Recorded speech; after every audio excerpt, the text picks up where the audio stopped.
ઓય તમે મને લગ્ન પેલા બહુ ફરવા લઈ જતા હતા, હવે કેમ નથી લઈ જતા? હવે બજેટ પૂરું થઈ ગયું.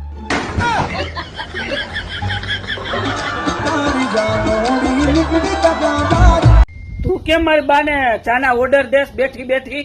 તમે જ મને નતું કીધું કે જેવી તારી બા હારે રહેતી હતી એમ જ મારી બા હારે રહેજે. આય હા 1 કિલો ખાંડ લઈ આવો તો. હવે તારે ફૂકીને ખાંડ ને તેલ ને ફલાણું ઢીકણું હું હવે કંટાળી ગયો છો. કા લગન પેલા તમને નતું કીધું કાઈ ઘટવા નહીં દઉં. જાઓ સાને મને લઈ આવો. હું તને શું કઉ છું, આ રોજ કારખાને હું ટિફિન લઈને જાઉં છું ને, રોજ તારા વાળ નીકળે ટિફિન માંથી, ધ્યાન તો રાખ. હાઈસ એમાં શું આવીશ? કેમ કે તમે રોજ ઘરે આવીને એમ કહ્યું ને કે હું શાક ખાવા બેહું ને તારા શાક માંથી વાળ નીકળો એટલે મને સંતોષ થઈ જાય કે તમે ટિફિન જઈ